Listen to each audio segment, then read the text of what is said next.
What's crack-a-lackin'? It's your boy Broshmo, just in case you did not know. So with it being Thanksgiving Day week, we're kind of taking it easy. We will have the stream for the Ohio State-Michigan game tomorrow, so be there for that. That's going to be a ton of fun, but we're taking it easy. So we got another mock, The Mock, with Todd Downey from Chat Sports. So this is going to be fun. If you don't know what Mock the Mock is, well, shoot.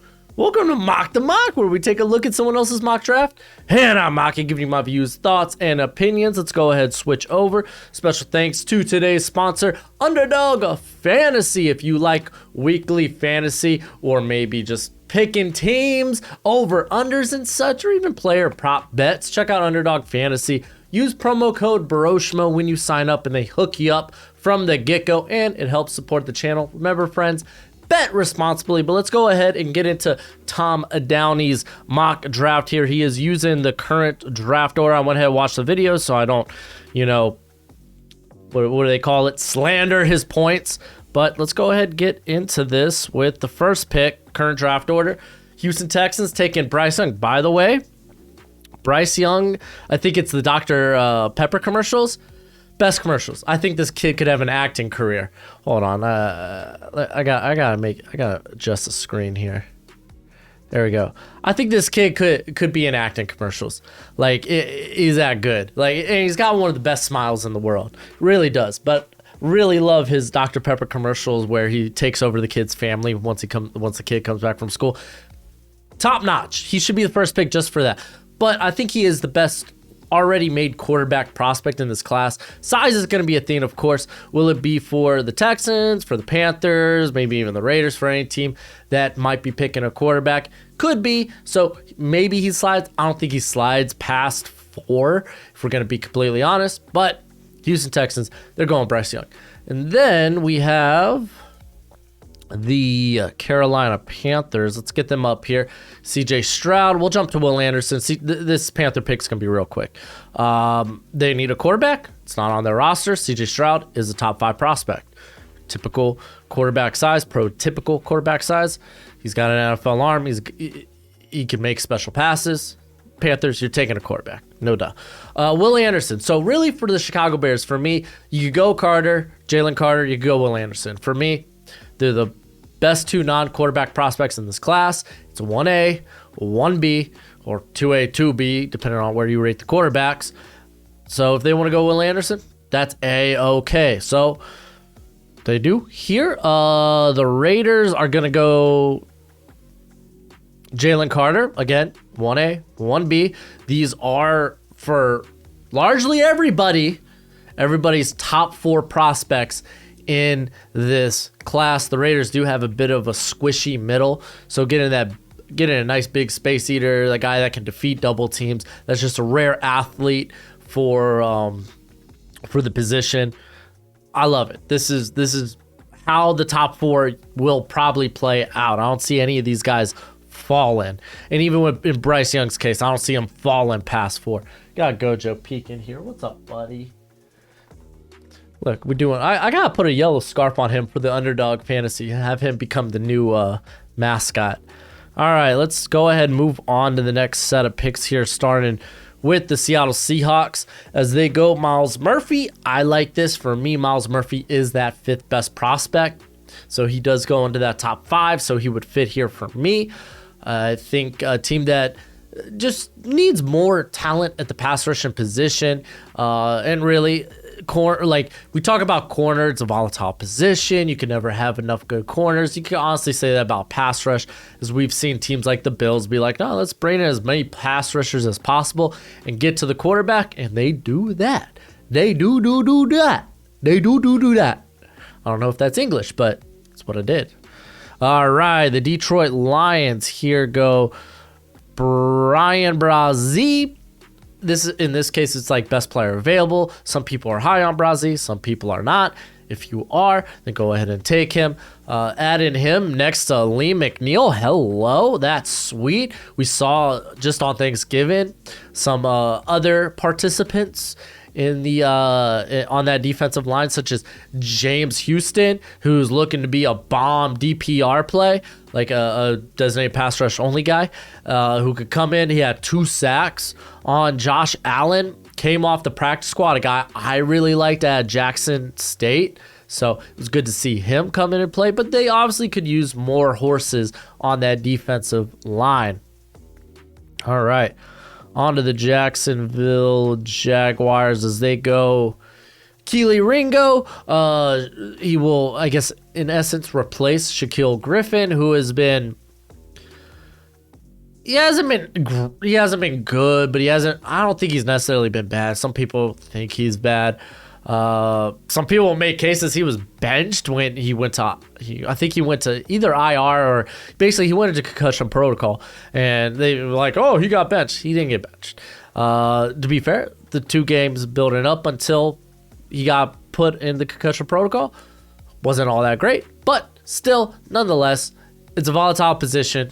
Add competition, add talent to it. Keely Ringo, I think, is an extraordinary athlete at his size and just a guy I'd be willing to bet on. The Houston Texans, with their 2nd pick, go Olu Fashanu.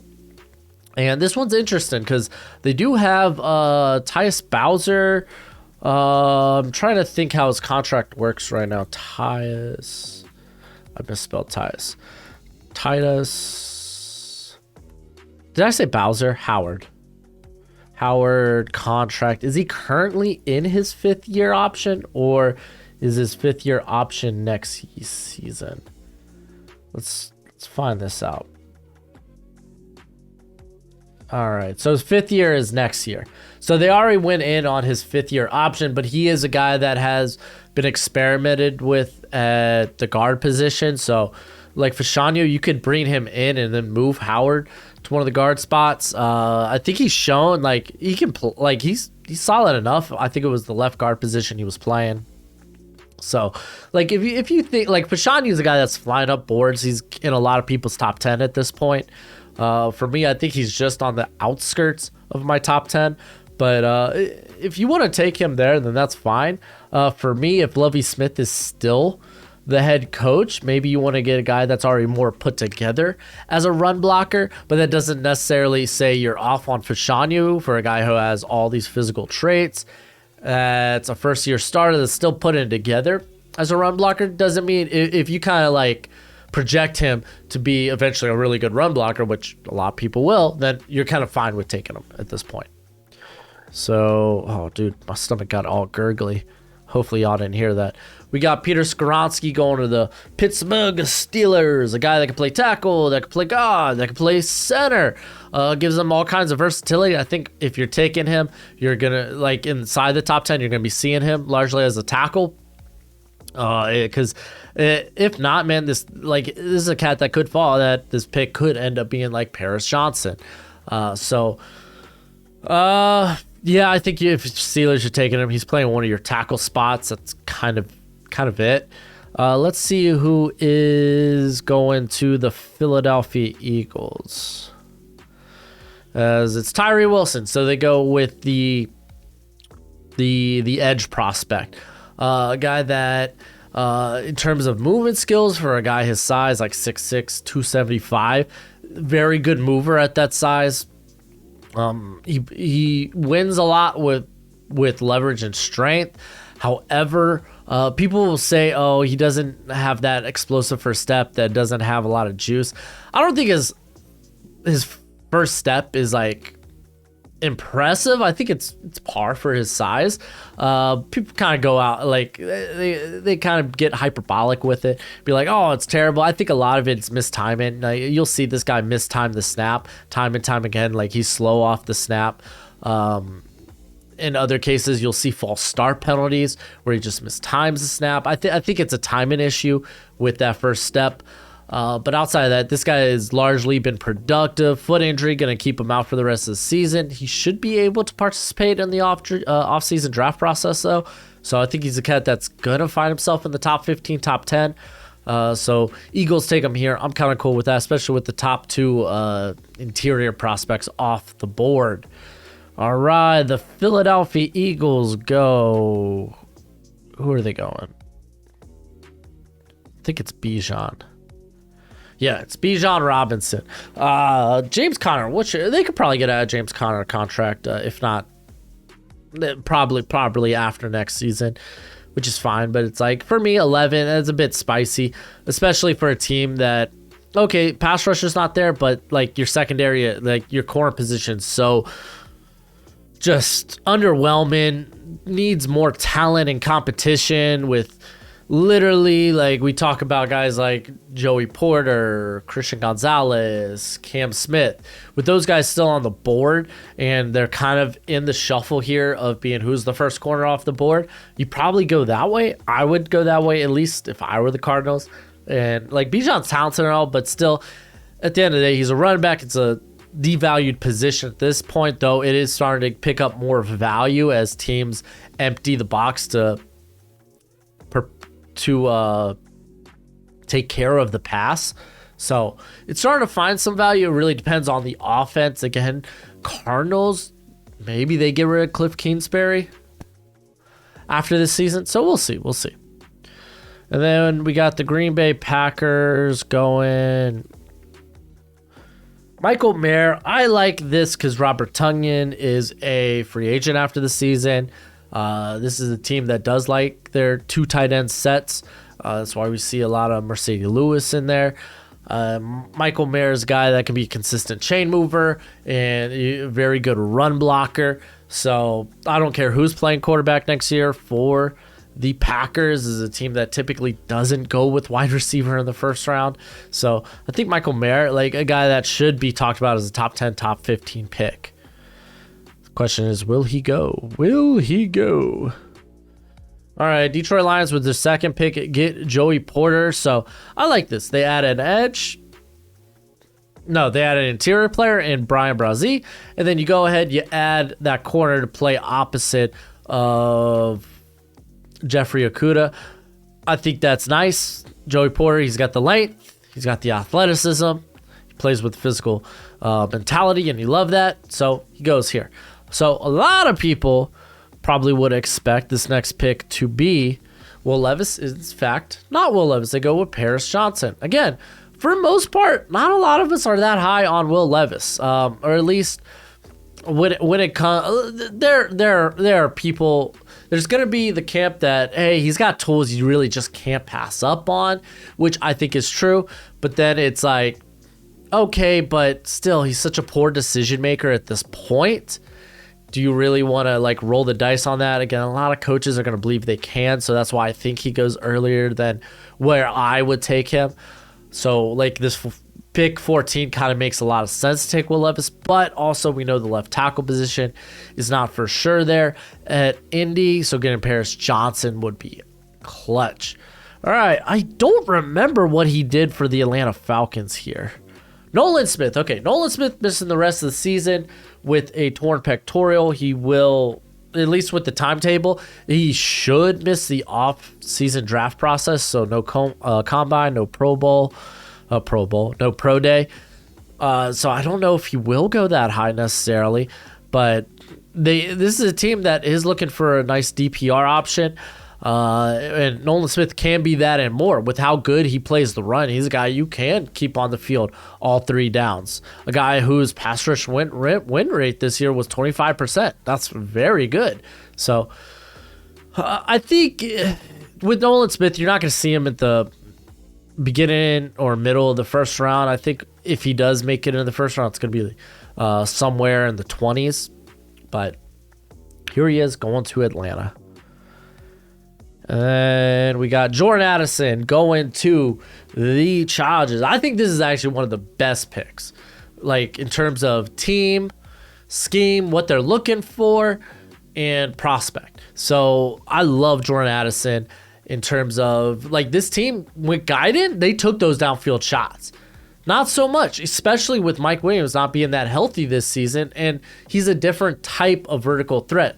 He's not a separator. He's this contested catch guy. With Jordan Addison, you get a guy that can separate not just vertically, but also horizontally. He can create after the catch. He's got blazing speed. He kind of fills in that guide in role. So that's why I love this pick so much for the Chargers.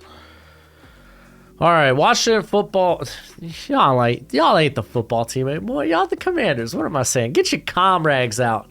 Just rub them comrags on your face.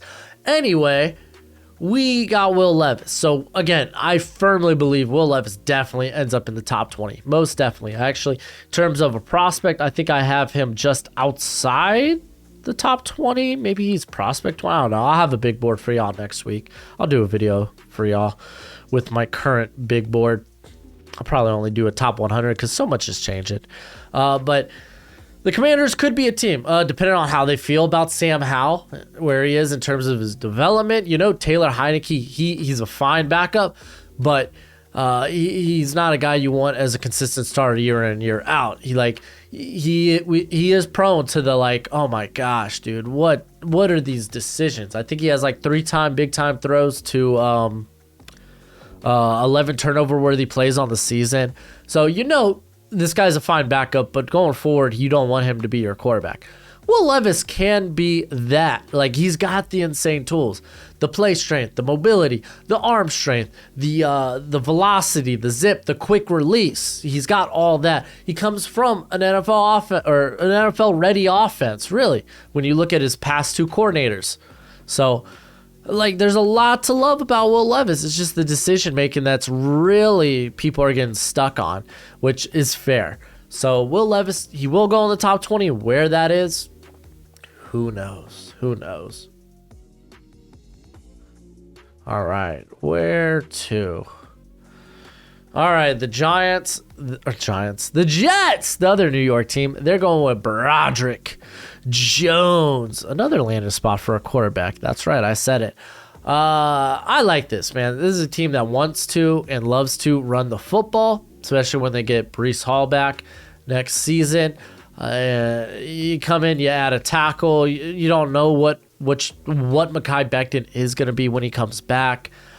On top of that, Elijah Vera Tucker, are you going to move him out to tackle? It could be a spot. It could be a thought. He was playing well at tackle.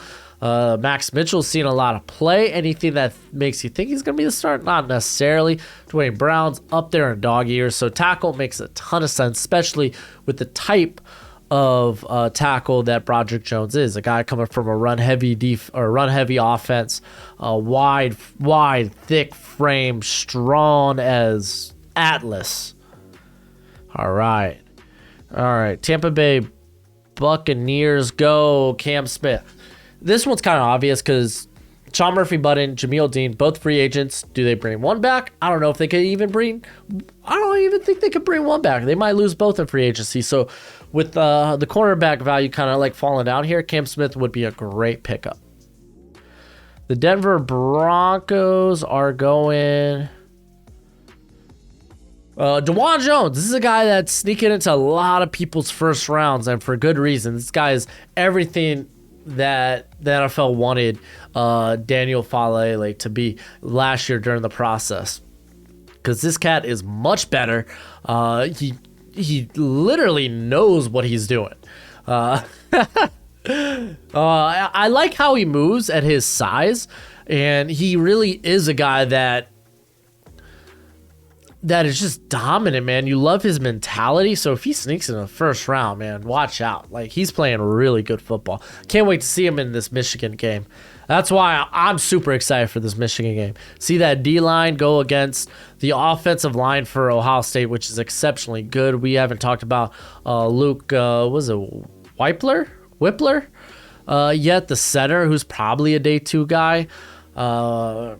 I mean, even their guards, they got like Matt Jones, Harry Miller, something like that, that are playing good football. I haven't got around to those guys just yet, but man, the Ohio State front 5 is insane. All right, the Seattle Seahawks with their second pick are going Trent Simpson, so they get a guy that is very good out in space, that can really blitz anywhere on that defensive front, whether it's between the A gaps, B gaps, or even off the edge. He can do that. He's so great out in space. He's just different from what they have currently at the linebacker position, so I'm cool with that. Plus, the dude's looking spiffy. All right, we got Quentin Johnston going to the Patriots. You get better better Devontae Parker here. So I like that. A guy that isn't just a vertical threat, that does a good job of getting things done on the short to intermediate routes, and with his big frame, can create after the catch. I do like adding that. I'm kind of hesitant with Jackson Smith and Jigba going to the Patriots here, because Jacoby Myers, I think, has done a very good job in the slot there for the Patriots. So I like this. I think he would go much higher. I'm a bit higher on him, but it is what it is. All right, we have Osiris Torrance going to the Bengals. That left guard spot could definitely be upgraded. Maybe you want to move forward with Jonah Williams and Leo Collins, and hopefully they look better in 2023. I don't know. We'll see. I think at least Jonah Williams is expendable. Leo Collins, hopefully he gets healthy during the offseason and we get to see him play to the level we're accustomed to. So there's a lot of if, ands, and maybes that have yet to be answered. But Osiris Torrance has been phenomenal this year. Only interior player I think is worth a first round pick at this point. All right, on to Brian Branch, right? Brian Branch going to the Bills. Yes, I love this pick. Guy that can play in the slot. He can play in the box. He can play deep. He is just great for that Bills defensive secondary that is getting a bit older at the safety position. Moving forward, maybe your safety tandem will be Hamlin and Branch. Branch, also a phenomenal run defender. Great athlete. I think he goes higher than this. I think I got a top 20 grade on Branch. All right, on to the Baltimore Ravens. Going Jackson Smith-Njigba. I really like this pick. A team that could definitely use more receivers. A guy that is probably a slot-only receiver. Keep in mind, over 90% of his snaps have come in the slot.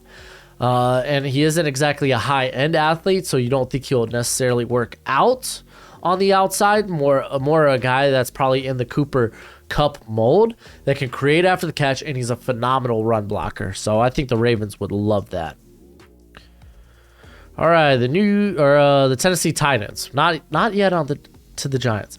Jalen Hyatt. This is interesting. I like the parent. I don't know if I'm this high on Hyatt just yet, because I really think he could get bodied in the NFL. Like, physicality isn't this cat's game, but doesn't mean it can't be, because he's got a good frame at 6 foot 180. He could put on another 10 pounds, be more muscly, and he could which can deal with the physicality. But you get that vertical threat that this team is missing. Keep in mind, man, this is a team that loves the play action, and Ryan Tannehill is at his best when he is able to utilize that play action and take those deep shots.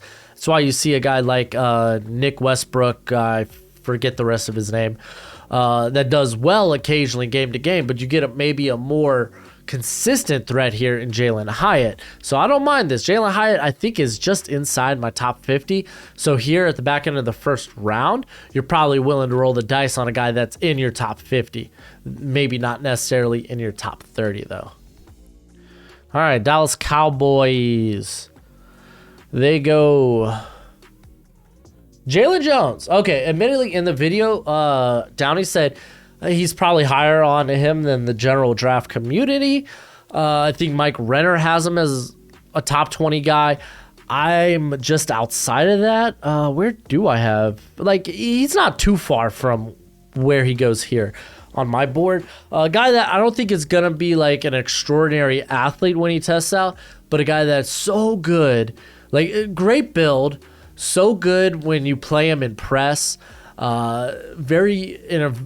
very smart player too. A guy that knows how to make up ground or not cede ground early in plays, especially when you got a pass rush like the Cowboys. A guy that really can make it tough on opposing playmakers and pass catchers to get open quick. Ideal. Then we finally got the New York Giants going. Kayshon Boutte. So we see a run on wide receivers here at the back end. Boutte, a guy that honestly could have been a top 10 prospect. The season hasn't gone the way you would want it for Boutte. Keep in mind, he's coming from, he had the ankle injury and he had 2 procedures over the offseason. Though I don't think it's really slowed him down. I really think it's just been kind of the change of offense under Brian Kelly that really hasn't yielded fruitful results for Boutte. But here in the back end, if you're the Giants and you need desperately need help at the receiver position, I think Boutte would be a great option. All right, we got the Minnesota Vikings going Jared Verse. Jared Verse is a good get at this point. I think he's going to test out Freaky, a guy that has great play strength, has great get off, great athlete in general. A guy that I projected him to be a top 50 prospect coming into the year based off the spring game. Keep in mind, he was originally coming from Albany, so a guy that wasn't really highly recruited until he came to Florida State, and then he's just had a banger year. Slowed down a bit by, I think it was an ankle or a knee injury, can't remember which at this right now, but slowed down by that, but is starting to come back to form, so you love to see it. And again, you got Zadarius there for what? He's got another year on the contract after this season. Danielle Hunter's still there, but maybe versus the guy moving forward that could be a replacement for either of those guys. Someone you could get into the rotation almost immediately. Love me Jared Verse. All right, we got Isaiah Foskey, and then we'll talk about the Eagles pick. Foskey, he looks the part for Steve Spagnuolo. He really does. This, I think, becomes an immediate replacement for Frank Clark, who is just, you want to get that guy off. You want to get off that guy's deal as soon as you can. Foskey, he's a very high floor guy, as he's got great length. He plays with good juice, very good run defender, but hasn't really hit that ceiling you would expect him to just yet. He's been productive, just not to the lengths that we probably expected here in, I guess you would say, year 2 of his breakout. But man, I like Foskey. I think he would be a phenomenal pick for the Chiefs. Clark Phillips, straight up, I just don't think he's a good fit for what the Eagles have done this year. In terms of, we've seen a lot of man coverage. Clark Phillips is an off coverage zone corner. It's just the complete opposite of what we've seen in coverage. If anything, he probably would project to be a nickel player in the Eagles defense, and you got Avonte Maddox actually doing a very good job in the slot. So it's not the right fit for me. And then I think he goes to the other team's picks here, which I'll list them all off and then we'll roll through them. He gets the Rams going BJ Ojulari. That's great because the only pass rush you have is Aaron Donald. So I think that would be a really good pick. Siaki Ika going to the Browns because their run defense blows. You get a big space eater there in Ika. Cedric Tillman going to the Saints. Michael Thomas, of course, can't stay healthy, so you get a big-bodied receiver that is his contested catch threat down the field. I kind of like him better in that, like, closer to 50 area, so this is kind of in the ballpark. John Michael Schmitz going to the Dolphins. This allows you to move oh my gosh, Connor Williams, there we go, back to guard if you want to, which is great because straight up Liam Eichenberg just ain't it. Though let's see how Robert Jones has been actually, I think, playing pretty well at the guard position for the Dolphins the past couple of games. So I want to actually go and see this. Well, to be fair, they had a bye last week, so might not be the case. Yeah, okay, so he started Chicago, he started against Cleveland, and honestly, he was plus in both those games. Like, there's a lot to be encouraged about. And I mean, we already know Robert Hunt, he is the right guard there moving forward. So, not against it. If anything, I would love if the Dolphins could figure out that right tackle position. Who's been playing right tackle the past couple of games?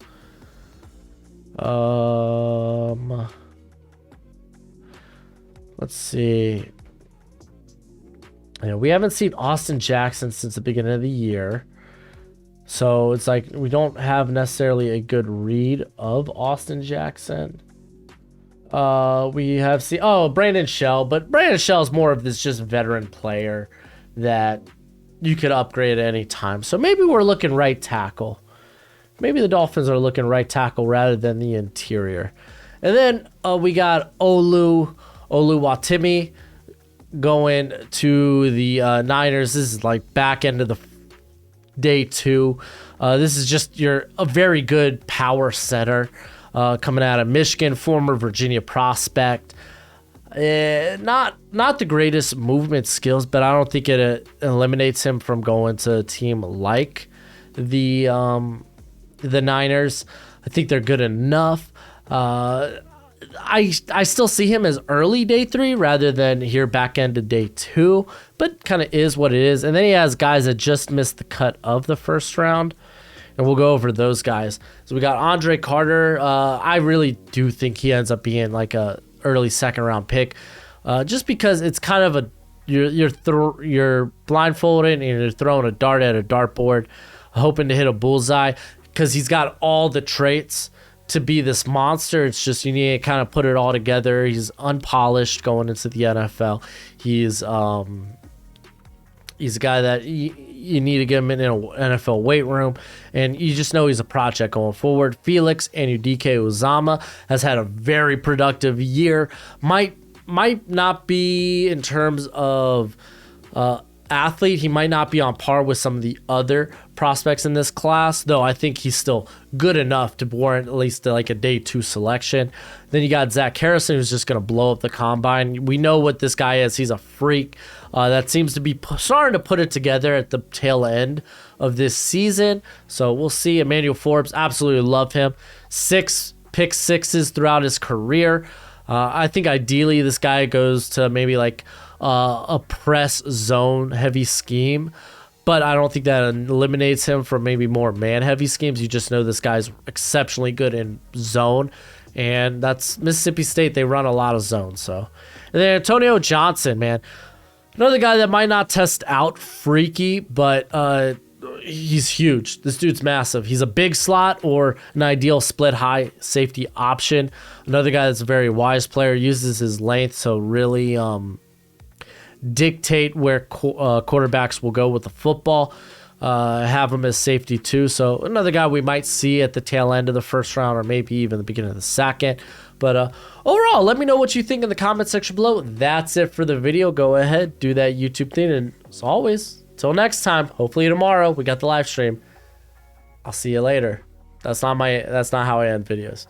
Till next time, hopefully tomorrow, you be easy, my friends. Later.